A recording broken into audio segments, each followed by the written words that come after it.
시청자 여러분 안녕하십니까? 5월 12일 굿모닝 YTN 1부 시작합니다. 먼저 주요 뉴스 보고 오겠습니다. 거액의 가상자산 보유로 논란을 일으킨 더불어민주당 김남국 의원이 한동훈 법무부 장관 후보자 청문회나 상임위원회 활동 때에도 여러 차례 코인 거래를 한 정황이 포착됐습니다. 국회 활동 중에 투자 활동을 했다면 징계 대상이 될 수 있습니다. 국민의힘 김기현 대표가 김재원 최고위원과 태영호 의원에 대한 징계와 관련해 국민에 송구하다며 고개를 숙였습니다. 태영호 의원 사퇴로 공석이 된 최고위원 한 자리는 보궐선거를 통해 다음 달 초까지 채우기로 했습니다. 정부가 다음 달부터 남아있는 코로나19 방역 조치를 대부분 해제하기로 하면서 사실상 일상 회복을 선언했습니다. 9개월 만에 코로나19 중대본 회의를 주재한 윤석열 대통령은 의료진에 감사를 표하면서도 전임 정부의 정책은 정치 방역이었다고 비판했습니다. 전기요금 인상안 발표가 계속 미뤄지는 가운데 한국전력이 오늘 1분기 실적을 발표합니다. 5조 원대 적자가 예상되는 가운데 에너지 공급을 향한 정부와 여당의 자구 노력 압박도 연일 이어지고 있습니다. 주가 조작과 폭락 사태의 핵심인 투자자문업체 라드견 대표가 검찰의 구속영장 청구 하루 만에 구속됐습니다. 라 대표의 신병을 확보하면서 관련자에 대한 검찰의 수사도 한층 탄력을 받을 전망입니다. 테라 루나 폭락 사태의 주범인 권도영 씨가 몬테네그로에서 첫 재판을 받았습니다. 권 씨는 여권 위조 혐의에 대해 무죄라고 주장하며 보석을 청구했습니다. 첫 소식입니다. 거액의 가상화폐를 보유해서 논란이 불거진 민주당 김남국 의원이 지난해 한동훈 법무부 장관 후보자에 대한 청문회에 참석해서도 코인을 팔거나 투자 활동을 벌인 정황이 YTN 취재 결과 확인됐습니다. 청문회 도중 코인 거래를 하고 이자까지 챙긴 것으로 보이는데요. 먼저 손효정 기자가 단독 보도합니다. 지난해 5월 국회 법제사법위원회는 한동훈 법무부 장관 후보자를 대상으로 인사청문회를 열었습니다. 이때 민주당 소속 법사위원인 김남국 의원은 한 장관 딸의 학업 관련 의혹을 집중 추궁하는 과정에서 이모 교수를 친인척 관계의 이모로 해석해 논란이 되기도 했습니다. 이 논문을 일저자로 썼습니다. 이모하고 같이. 공저자가 아니라 일저자로. 누구와 같이 썼다고요? 이모하고요. 이모. 제 딸이요? 그렇습니다. 인사청문회는 여야가 공방을 벌이면서 다음 날 새벽 3시 반, 17시간여 만에 끝났습니다. 그런데 YTN이 김남국 의원의 것으로 추정되는 가상화폐 지갑 거래 내역을 코인업계 전문가와 함께 분석해보니 인사청문회 당일 이뤄진 가상화폐 투자 기록이 발견됐습니다. 인사청문회는 오전 10시 시작됐지만 여야가 자료 제출에 이어 검수완박 용어를 두고 대립하면서 오전 11시 37분에 잠시 중단됐습니다. 그런데 정회를 얼마 남겨두지 않고 여야 공방이 이어지던 오전 11시 15분부터 20분까지 해당 지갑에서 가상화폐가 오고 간 기록이 6건 발견됐습니다. 지금 검수완박에 대해서 전 국민들이 국민들이 다 반대하고 대부분이 반대하잖아요. 그런데 뭘 자 정리해 주세요. 발언 정리해 주세요. 네.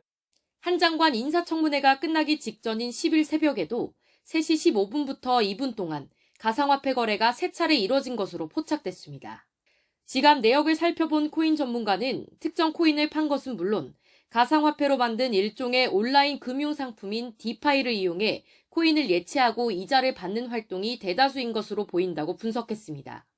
이뿐 아니라 인사청문회 시작 전 오전 7시 32분부터 개의 30분을 앞둔 오전 9시 28분까지 13차례, 점심시간을 위해 정회한 오후 1시부터 20여 분 동안에도 9차례 가상화폐 거래 기록이 남아 있습니다. 한동훈 장관 인사청문회 전후로 김남국 의원의 코인 투자 건수는 최소 30여 건에 이르는 것으로 추정됩니다. YTN은 김남국 의원에게 한동훈 장관 청문회가 진행 중일 당시 코인 투자를 했는지 질의했지만 김 의원은 답변하지 않았습니다. YTN 손효정입니다.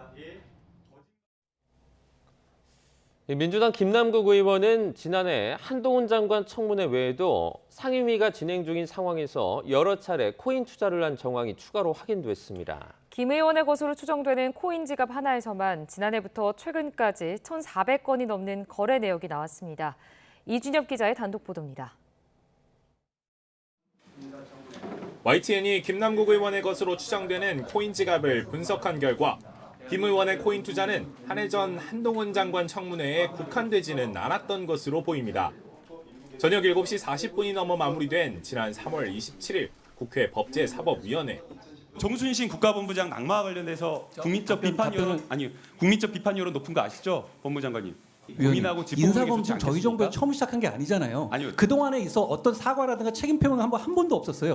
저녁 7시 19분부터 22분까지 불과 3분 동안 모두 5차례에 걸쳐 특정 탈중앙화 거래소에 코인을 예치하거나 다른 가상화폐로 대체했습니다. 가상자산을 예치하면서 발생하는 이자 수익을 노렸다는 해석이 나옵니다. 지난해 11월 7일 법제사법위원회가 한창인 와중에도 비슷한 방식의 코인 투자를 이어갔습니다. 서로 다른 코인을 여러 차례 예치한 정황이 확인된 겁니다. 김 의원이 직접 논란이 된 위믹스 코인을 거래한 것으로 보이는 내역도 파악됐습니다. 코인 전문가들은 법사위가 있었던 지난 3월 22일과 지난해 11월 7일 김 의원이 위믹스 코인을 직접 매도한 것으로 추정된다고 설명했습니다. 국회의원이 상임위 활동 중에 수익을 노린 투자 활동을 했다면 징계 대상에 오를 수도 있습니다. 김남국 의원은 이 밖에도 지난해 5월 26일 법사위 산회 직후 또 지난 3월 29일 정정미 헌법재판관 후보자 청문회 산회 직후에도 코인 지갑에 흔적을 남겼습니다. YTN 취재 결과 코인 지갑 하나에서만 이 같은 코인 거래와 투자 활동이 적어도 1,400여 건에 이르는 것으로 나타났습니다.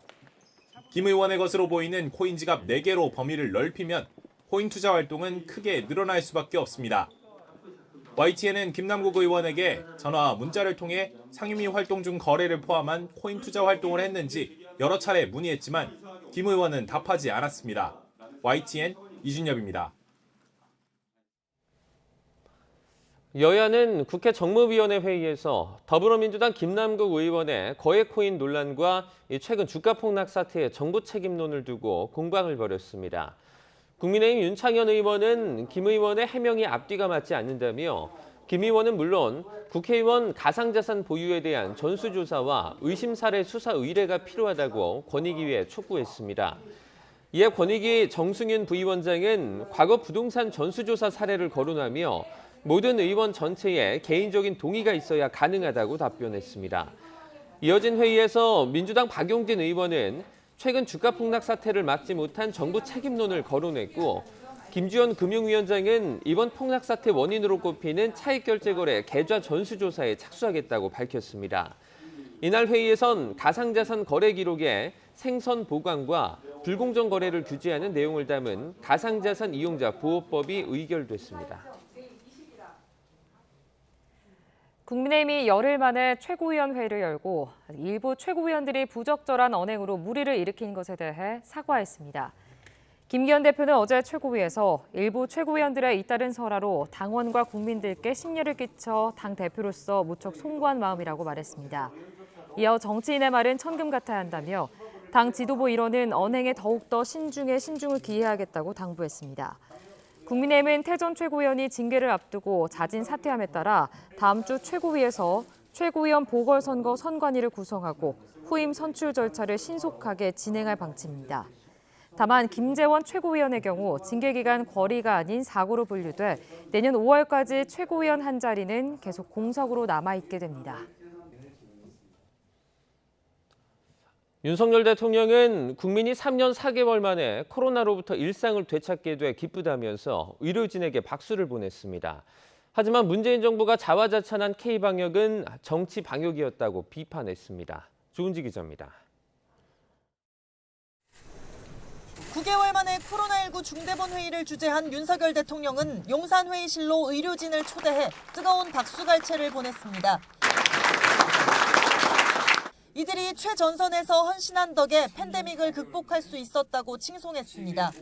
그러면서 기나긴 팬데믹을 지나 일상으로 왔다며 사실상 코로나19 종식을 선언했습니다. 3년 4개월 만에 국민들께서 일상을 되찾으시게 돼서 기쁘게 생각합니다. 방역 조치에 적극 협조해 주신 우리 국민 여러분께 깊이 감사드립니다. 윤 대통령은 정부 방역의 핵심은 중증 위험 관리와 국민 면역 수준 증진 등 과학이었다면서 전임 정부를 에둘러 비판했습니다. 우리 정부는 그동안 정치 방역에서 벗어나 전문가 중심의 과학 기반 대응 체계 구축에 최선을 다해 왔습니다. 비공개 회의 땐 문재인 정부를 적나라하게 비판했는데 코로나19 초기 중국인 입국 금지를 안 한 것, 법무부 장관이 신천지 압수수색을 공개 지시한 것, 청와대와 정부의 컨트롤 타워를 이념 인사가 맡은 것을 정치 이념 방역의 문제라고 지적했습니다. 우리 국민의 자유로운 일상과 소상공인 자영업자들의 영업권과 재산권, 의료진의 희생을 담보로 한 정치 방역으로 합격점을 주기 어렵다고 진단했습니다. 취임 1년을 맞은 윤 대통령은 사흘 연속 문재인 정부를 비판했습니다. 대통령실은 과거 정부의 잘못을 들추려는 게 아니라 개혁하다 보니 잘못이 드러난다면서 선우가 바뀌었다고 설명했습니다. YTN 조은지입니다. 다음 달부터 코로나19 위기 단계가 내려가면 지난 3년간 허용이 됐던 비대면 진료는 다시 불법이 됩니다. 정부는 시범 사업으로 이어간다고 하지만 구체적인 내용과 시기 등은 내놓지 못하고 있어 혼란을 키우고 있습니다. 신윤정 기자입니다. 20대 직장인 조혜경 씨는 감기 증상이 나타나자 스마트폰 앱으로 비대면 진료를 받았습니다. 독감도 유행하고 코로나19 가능성도 있거든요. 아, 네. 코로나 검사 해보셨어요? 근데 그거는 음성 나왔어요. 코로나19에 확진돼 격리됐을 때 처음 접해본 뒤 편리하고 시간도 절약돼 종종 이용하고 있습니다. 그냥 집에서도 편하게 진료를 받을 수 있다는 점이 제일 좋았고, 그리고 뭔가 시간을 좀 세이브할 수 있는 부분도 있어서. 비대면 진료는 지난 2020년 2월 코로나19 감염병 위기 단계가 심각 이상인 때 한해 허용됐습니다. 지난 3년간 국민 4명 중 1명꼴인 1,300만여 명이 이용했고, 코로나19 관련 질환을 제외하면 진료 건수는 730만여 건, 80% 정도는 재진 환자였습니다. 문제는 위기 단계가 내려오면 비대면 진료 허용 법적 근거도 사라지는데 의사와 진료 중개업체 등이 대립하며 입법이 지연되고 있다는 겁니다. 정부는 초진을 제외한 재진만 의원급 의료기관을 중심으로 운영하는 방향의 시범 사업을 검토하며 입법 공백을 메우기로 했습니다.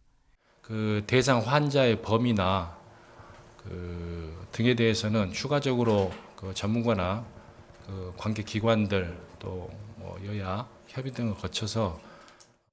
그러나 플랫폼 업체들은 위기 단계 하향을 코앞에 두고 시범 사업 적용 대상과 시기 등 구체적인 내용이 확정되지 않고 있다며 반발하고 있습니다.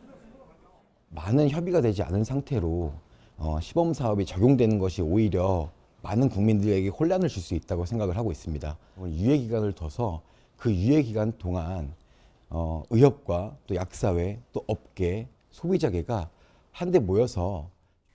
또 플랫폼 이용자 대부분이 초진 환자인 상황에서 재진만 허용되면 플랫폼 업체는 고사하고 환자 편익은 침해될 거라고 주장하고 있습니다. 보건복지부는 이달 안에 시범 사업의 구체적인 내용을 밝힌다는 계획인데 의료 현장에 또 다른 혼선을 불러오지 않으려면 제도화를 서둘러야 할 것으로 보입니다. YTN 신윤정입니다. 정부와 여당이 1분기 전기요금 인상안을 두고 고심을 이어가는 가운데 한국전력이 오늘 적자 해소를 위한 자체 비상계획을 발표하기로 했습니다. 인상 자체는 불가피하다는 기류 속에 자체 개혁안에 어떤 내용이 담기느냐가 인상폭과 발표 시점을 정하는 데 막판 변수로 작용할 전망입니다. 나혜인 기자입니다. 정부와 국민의힘은 2분기 전기요금 인상을 위한 당정 협의를 취소하고 대신 에너지 공기업을 향해 한 번 더 경고장을 날렸습니다.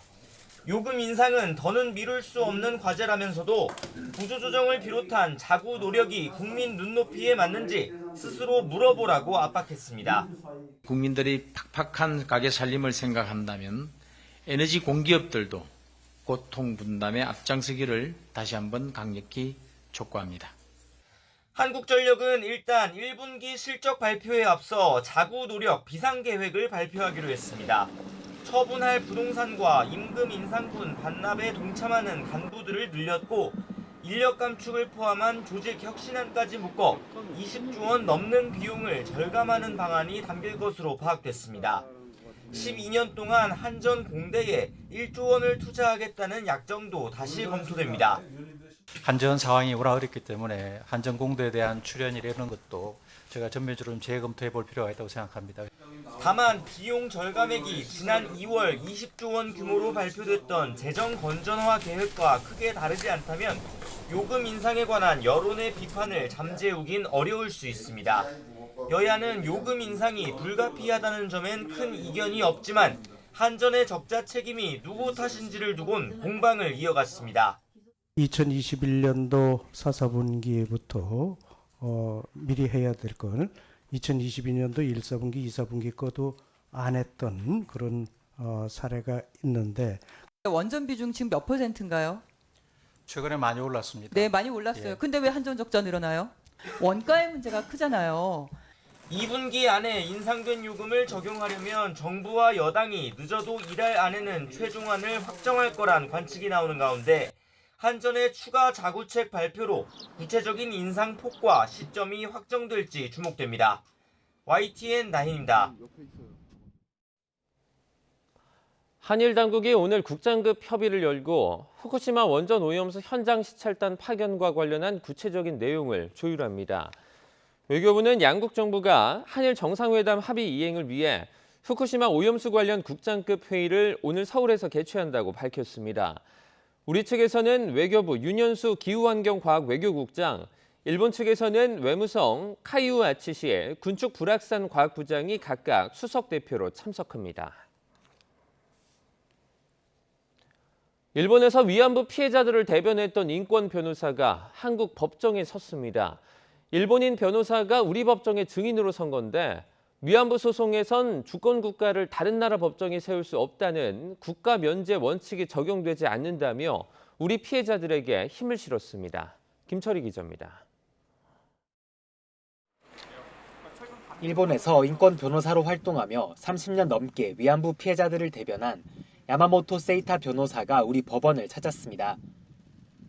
야마모토 변호사가 한국을 찾은 건 이용수 할머니 등이 일본 정부를 상대로 청구한 손해배상 소송의 증인으로 나서기 위해서입니다.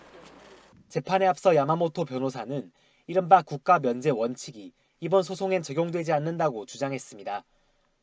국가 면제는 주권 국가를 다른 나라 법정에 세울 수 없다는 개념으로 앞서 1심 재판부는 이를 근거로 위안부 피해자들의 주장을 받아들이지 않았습니다.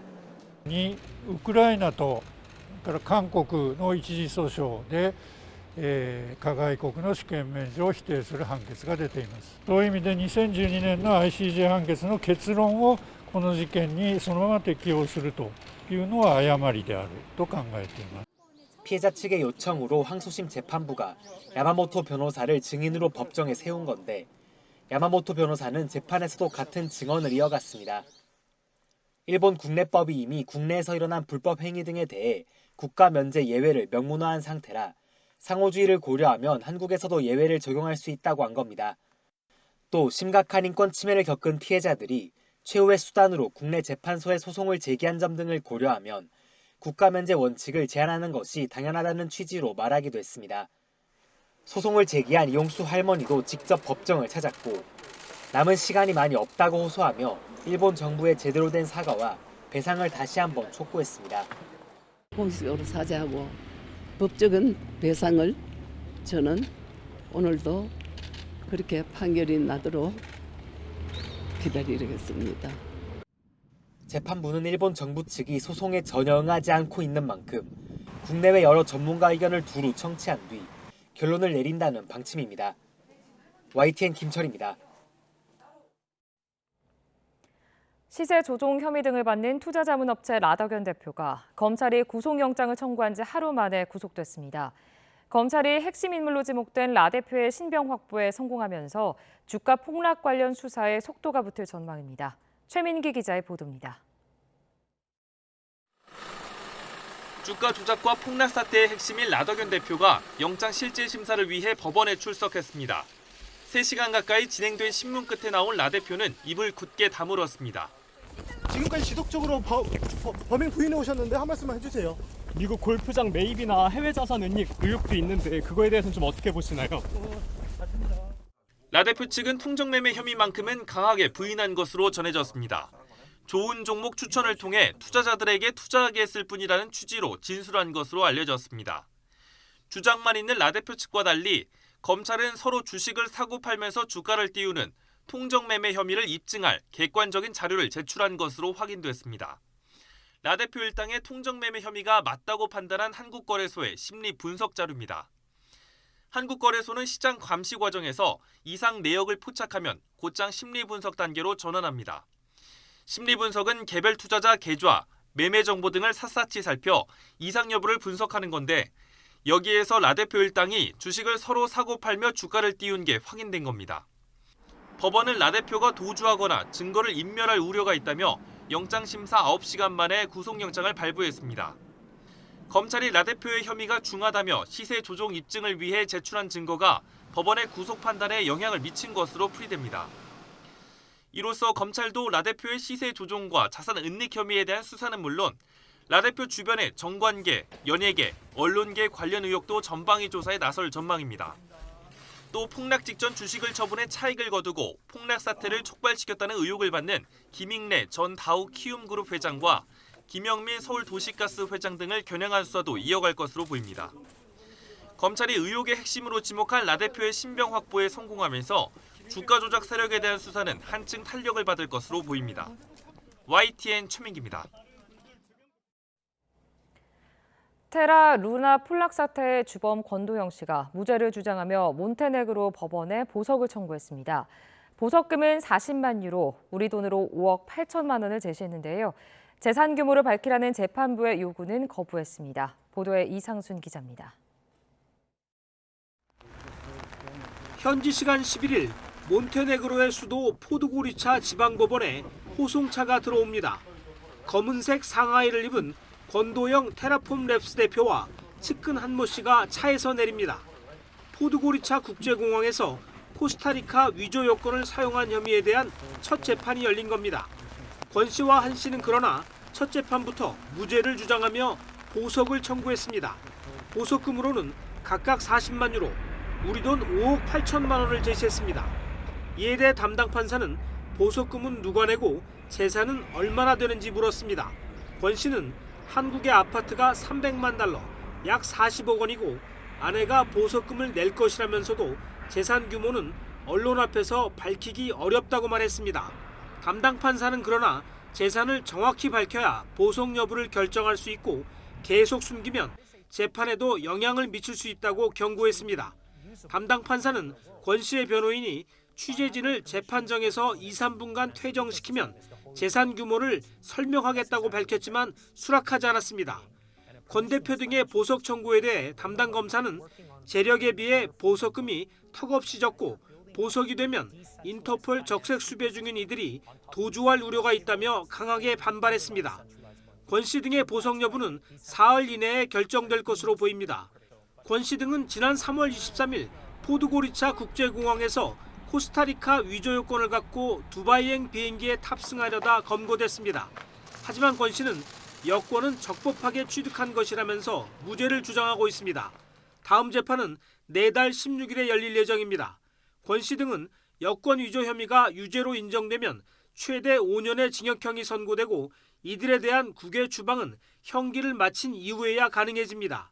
권 씨 등은 지난해 테라 루나 폭락 사태로 전 세계 투자자들에게 50조 원 이상의 피해를 입혀 우리나라뿐만 아니라 미국과 싱가포르 등이 신병 확보 쟁탈전을 벌이고 있습니다. YTN 이상순입니다. 가상화폐 테라 루나 폭락에 관여한 것으로 의심되는 전 차이코퍼레이션 총괄 대표 신현성 씨가 사업을 시작하기 7개월 전에 이미 실현 불가능한 구조라는 점을 인지한 것으로 조사됐습니다.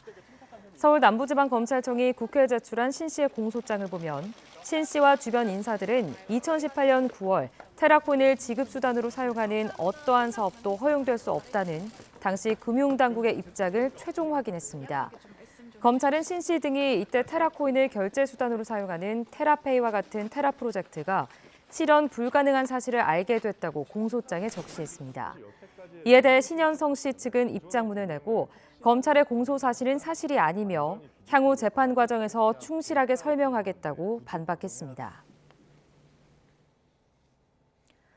최근 법정에서 잇따라 진술 신빙성 공격을 받은 유동규 전 성남도시개발공사 기획본부장이 법정 밖에서 별도의 입장문을 내 이를 반박했습니다. 유 전 본부장은 어제 입장문을 내고 자신은 자백을 시작한 뒤 진술을 번복한 적이 없다고 밝혔습니다. 또 이 대표는 과거 경기도 국정감사에서 불체포 특권을 없애겠다고 하더니 당대표가 돼서는 불체포 특권 뒤에 숨었고 김용 전 민주연구원 부원장도 최근 재판에서 수없이 말을 바꿨다고 주장했습니다. 이어 이런 것을 보면 이 대표 등이 도덕성을 운운하거나 타인의 진술 신빙성을 말하는 건 너무나 뻔뻔한 처사라고 비판했습니다. 이재명 더불어민주당 대표의 측근인 김용 전 민주연구원 부원장 측이 대장동 일당에게서 뇌물을 받은 혐의를 부인했습니다.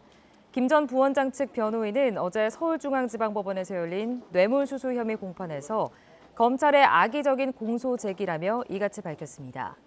이어 유동규 전 본부장에게 어떤 방법으로든 한 푼도 받은 사실이 없다며 김 전 부원장은 성남도시개발공사 설립에 아무 도움도 주지 않았으니 그 대가로 뇌물을 받았다는 것도 논리적인 비약이라고 강조했습니다. 이에 검찰은 악의적인 기소라는 주장은 받아들이기 어렵고 대장동 일당의 정영학 녹취록에도 김 전 부원장의 이름이 자주 등장하는 등 깊은 관계 속에서 이해관계가 일치했다고 반박했습니다. 최근 초등학생이 어린이 보호구역에서 버스에 쳐 숨지는 등 스쿨존 사고가 끊이질 않고 있습니다. 이런 사고를 막으려고 처벌을 강화한 민식이법이 있지만 운전자 절반 가까이는 실효성의 의문을 나타냈습니다. 왜 그런 건지 이형원 기자가 취재했습니다. 보행자 신호에 맞춰 길을 건너던 8살 어린이가 버스에 치여 숨지고 길을 걷던 9살 배승아 양은 만취운전 차량의 짧은 생을 마감했습니다. 두 사고가 일어난 장소는 모두 초등학교 근처입니다.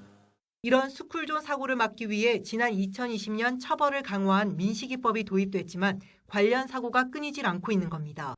실제로 스쿨존에서 생긴 어린이 교통사고 규모는 법 도입 이후에도 크게 달라진 게 없습니다. 그러니까 어느 정도로 강화됐다 이런 것 좀 아세요? 아니요. 법이 있다 그래서 다 지키진 않잖아요. 안 지키는 사람이 있긴 한데. 정확히는 모르는데 높아야겠죠. 모든 사거리에서는 스탑하고 이렇게 우회전을 해야 되는데 아직 우리나라는 좀 그런 인식이 없는 것 같고. 이렇게 처벌 수위를 제대로 모른다고 답한 운전자가 10명 가운데 7명이 넘습니다. 처벌을 강화해 사고를 줄이겠다는 법 도입 취지가 무색해질 정도입니다. 법 실효성 자체에 의문을 나타낸 운전자도 절반에 달했습니다. 법만으로는 사고를 막을 수 없다며 불법 주정차 단속과 운전자 인식 개선이 중요하다고 본 겁니다. 불법 주정 차량이 시야를 제한하니까 어린이 보호구역내 이러한 불법 주정 차량들을 근절시키자. 경각심과 이러한 교통법규가 준수가 담보돼야 되는데 지금 민식이법을 만들어도 그런 게 담보되고 있지 않아요. 운전자들의 인식 개선 빨리 이루어져야 됩니다. 정부는 오는 2026년까지 스쿨존 내 교통사고 사망자 0명을 목표로 하고 있지만 현실을 보면 갈 길이 멀어 보입니다.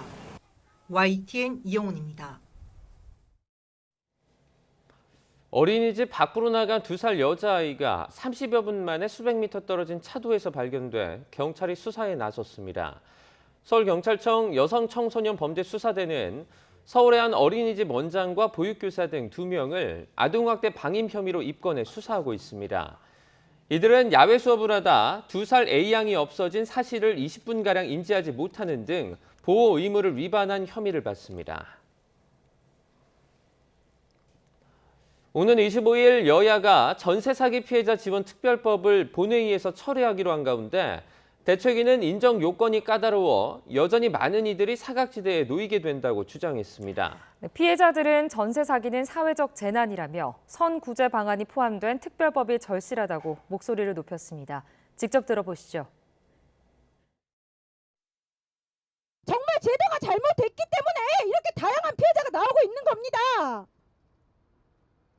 그거 인정하지 않고 지금 만드는 대책들, 피해자 얘기 듣지도 않고 만드는 대책들이 어떻게 대책이 됩니까? 피해자들이 온전히 혼자 다 감당하라고 하는 거는 국가적인 손실입니다.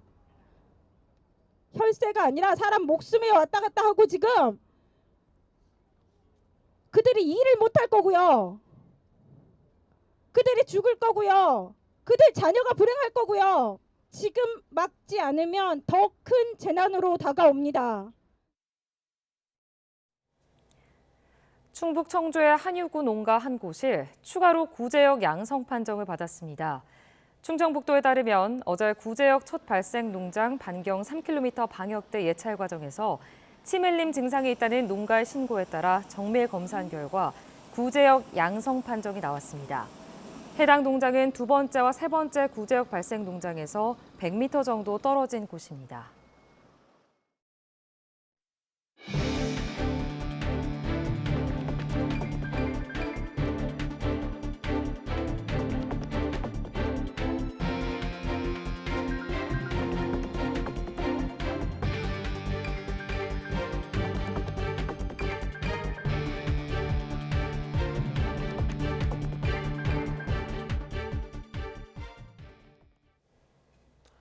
거액 가상화폐 보유 논란을 일으킨 더불어민주당 김남국 의원이 지난해 한동훈 법무부 장관 인사청문회를 비롯해 국회 상임위 의정 활동 중에도 코인 투자 활동을 한 정황이 확인됐습니다.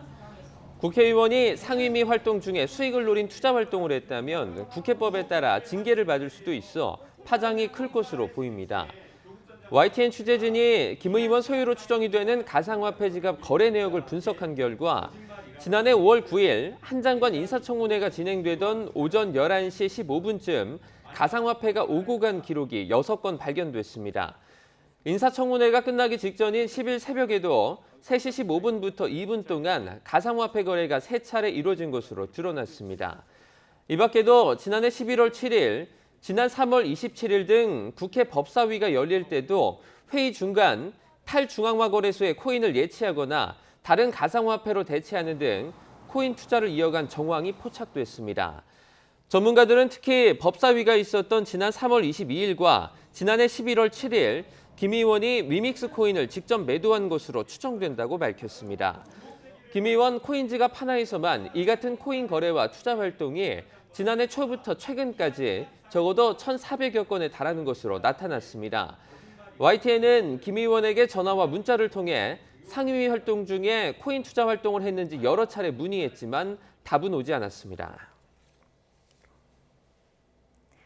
해외 도피 11개월 만에 몬테네그로에서 체포된 권도영 테라폼랩스 대표와 측근 한 모 씨가 현지 법원에 보석을 청구하며 여권 위조 혐의에 대해 무죄를 주장했습니다. AP통신 등 외신에 따르면 권 씨 등은 현지 시간 11일 몬테네그로 수도 포드고리차 법원에서 열린 재판에서 코스타리카 여권을 적법하게 취득했다며 무죄를 주장했습니다. 두 사람은 각각 40만 유로, 우리 돈으로 5억 8천만 원의 보석을 신청했으며 법원은 아직 보석 여부를 결정하지 않았습니다. 다음 재판은 다음 달 16일 열릴 예정입니다. 주가 폭락 사태에서 서로 주식을 사고 파는 통정 매매를 통해서 주가를 띄운 혐의 등을 받는 투자자문업체 라더견 대표가 구속됐습니다. 서울 남부지방법원은 어제 자본시장법과 범죄수익은닉규제법 위반 혐의를 받는 라 대표에 대해서 검찰이 청구한 구속영장을 발부했습니다. 법원은 라 대표가 도주하거나 증거를 인멸할 염려가 있다며 영장 발부 이유를 설명했습니다. 대장동 위례신도시 개발 비리와 성남FC 불법 후원금 혐의로 기소가 된 이재명 더불어민주당 대표의 첫 재판이 열렸습니다. 검찰 공소장이 악의적인 허구라는 이 대표 측과 법정에서 모두 입증하겠다는 검찰이 치열하게 맞붙었습니다. 홍민기 기자입니다. 이재명 대표 등 주요 피고인은 출석하지 않았지만 변호인들과 검찰은 첫 재판부터 강하게 부딪혔습니다. 먼저 검찰은 이 대표의 공소 사실을 크게 세 부분으로 나누어 낭독했습니다. 위례 신도시와 대장동 개발 사업에 대해선 성남시장으로서 내부 계획을 남욱 변호사 등 민간업자들에게 알려줘 이득을 취하게 했고 결과적으로 성남도시개발공사에 4,800억 원대 손해를 끼쳤다고 설명했습니다. 또 성남FC 구단주로서 부도 위기를 극복하기 위해 두산건설과 차병원 등 기업들로부터 인허가 등 편의를 주고 모두 133억 원에 달하는 후원금을 내게 했다고도 덧붙였습니다. 그러면서 이 대표와 정진상 전 실장이 이런 범행을 인식하고 있었다는 것까지 모두 법정에서 입증하겠다고 강조했습니다. 반면 이 대표 측은 모든 혐의를 부인하고 하나하나 반박에 나섰습니다. 이 사건은 유동규 전 본부장이 민간업자들과 결탁한 것일 뿐 이 대표가 이를 보고받았다는 내용은 공소장 어디에도 나오지 않는다며 이를 검찰이 특정해달라고 요구했습니다. 또 수백 곳을 압수수색하고도 이 대표가 부정한 돈을 단 한 푼이라도 받았다는 것을 입증하지 못하고 있다며 검찰 공소 사실은 악의적 허구라고 맞섰습니다.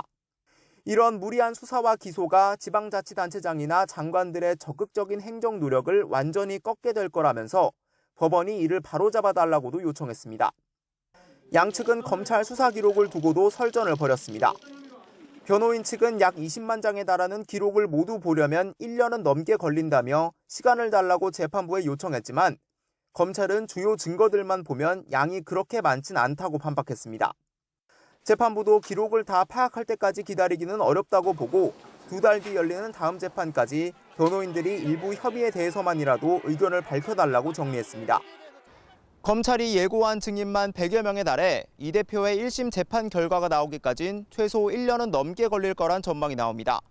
이 대표 혐의의 핵심 범행 동기로 지목된 이른바 428억 약정설에 대해선 검찰이 계속 수사하고 있는 만큼 수사 결과에 따라 재판이 더 길어질 가능성도 있습니다.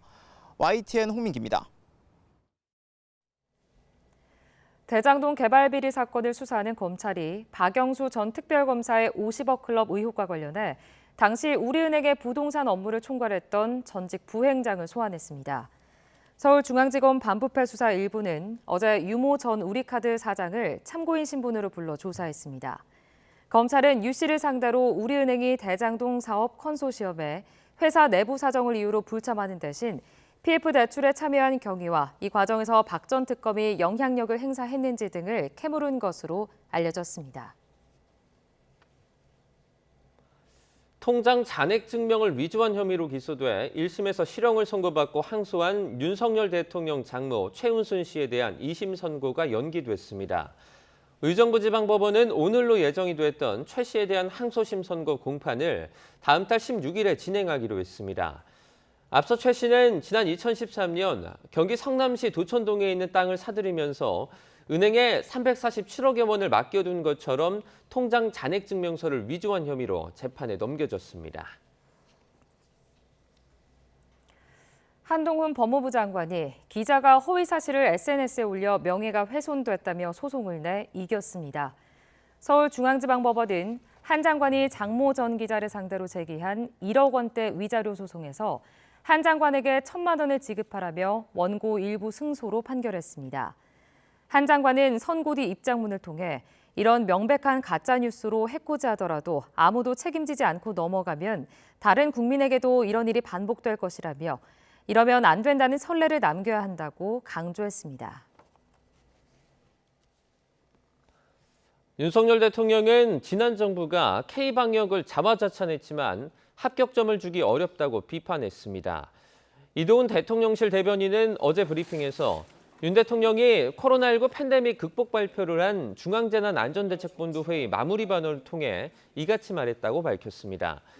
윤 대통령은 지난 정부의 방역 조치가 자유로운 국민의 일상, 소상공인의 영업권과 재산권, 의료진 희생을 담보로 한 정치 방역이었다고 지적했습니다. 윤 대통령은 또 국방혁신위원회 마무리 발언에서는 과거 정부 국군 통수권자가 전 세계에 북한이 비핵화할 테니 제재를 풀어달라고 해 결국 군이 골병이 들고 말았다고 밝혔습니다.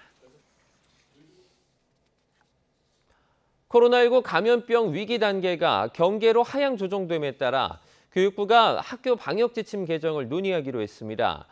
교육부는 학교 소독과 환기, 확진 학생 통계 관리 등 학교 현장에만 적용이 되던 방역 지침을 질병관리청과 논의한 뒤 학교에 안내하겠다고 밝혔습니다. 확진자와 같은 반 학생들의 체온을 측정하거나 하루에 최소 10분씩 3차례 이상 교실을 환기하도록 하는 등의 방역 지침이 개정될 것으로 보입니다. 다만 코로나19 확진으로 결석하는 학생들은 의사의 진단이 있으면 출석이 인정될 것으로 보입니다. 한국전력이 오늘 1분기 경영 실적과 함께 적자난 해소를 위한 자구책을 발표합니다. 한전은 오늘 오전 나주 본사에서 비상경영과 경영혁신 다짐대회를 열고 그에 따른 자구 방안을 발표할 계획입니다. 자구안에는 부동산 매각 등을 포함한 20조 원 이상의 주요 재산 처분 계획이 포함된 것으로 알려졌습니다. 이어 오후에는 올해 1분기 경영 실적을 공개하는데 5조 원 이상의 적자가 예상됩니다. 우리 사회에 큰 충격을 주었습니다. 이후 극단적 선택과 관련한 112 신고가 급증하는데 어떻게 해야 비극의 악순환을 끊을 수 있을까요? 박정현 기자입니다.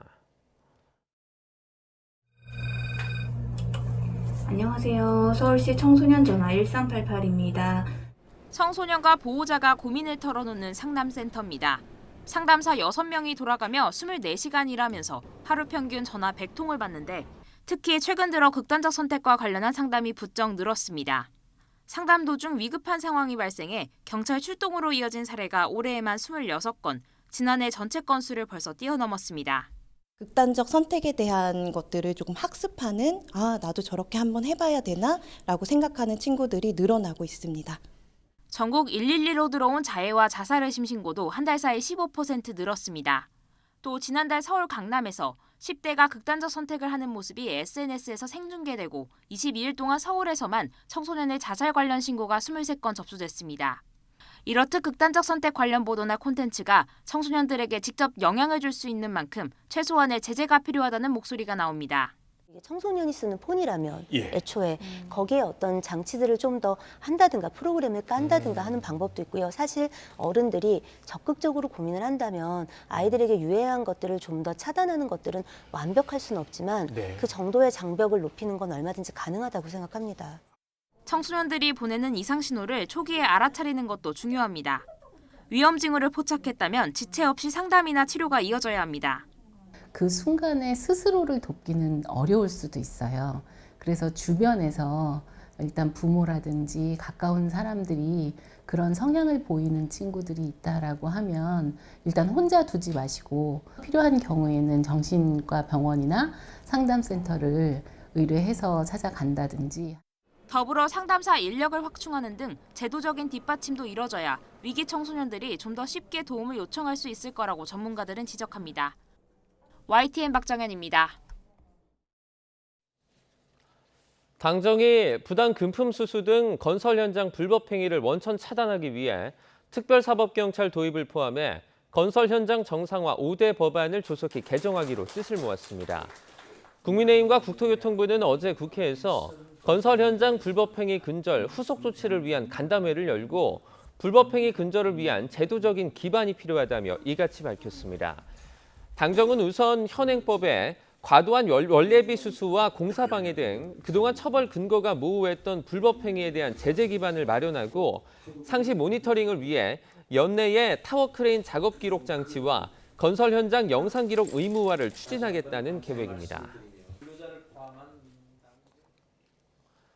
민주노총 건설노조가 정부의 노조 탄압에 항의하며 윤익은 경찰청장이 분신에 숨진 조합원 양회동 씨 사망에 대한 책임을 지고 파면돼야 한다고 촉구했습니다.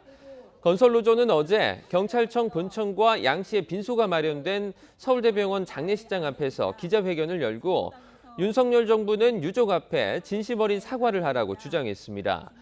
또 정부의 건설노조 탄압과 강압수사가 고인을 죽음으로 몰았다며 강압수사의 책임자인 윤익은 청장을 파면해야 한다고도 강조했습니다. 수천만 원어치의 마약을 국제우편으로 몰래 들여오려던 30대 2명이 구속돼 재판에 넘겨졌습니다.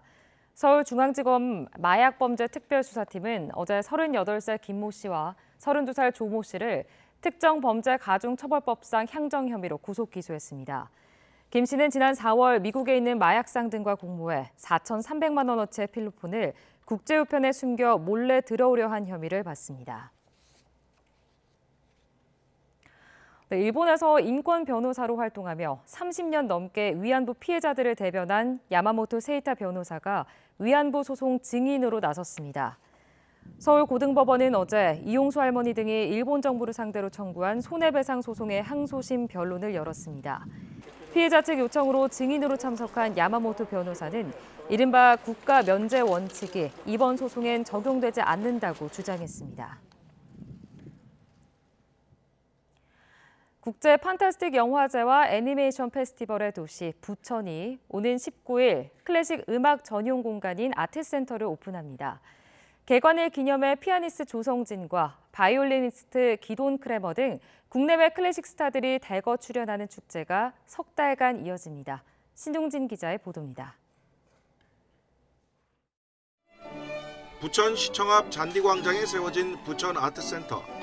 지난 1995년 첫 기본 계획안이 통과된 뒤 우여곡절을 겪다가 2019년에야 첫 삽을 떴고 오는 19일 정식 개관합니다. 현재 전국에는 수많은 공연장이 있습니다. 그렇지만 그중에서도 특별히 이렇게 클래식 전용홀을 표방하고 지은 공연장은 몇 곳이 되지 않는다, 그렇게 생각합니다.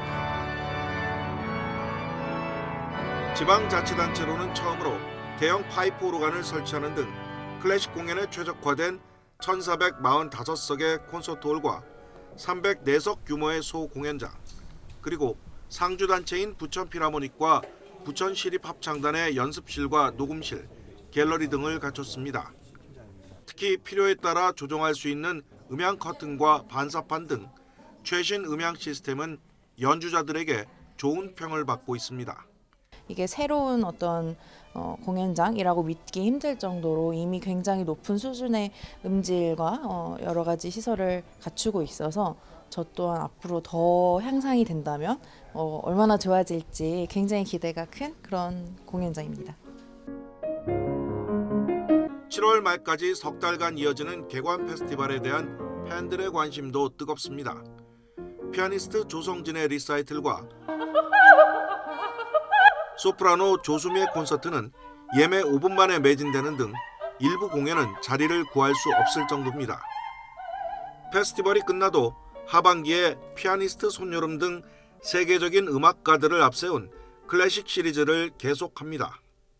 영화와 애니메이션 축제로 명성을 누리고 있는 부천은 이번 아트센터 개관으로 클래식까지 아우르는 문화도시의 이미지를 더욱 확고히 한다는 계획입니다.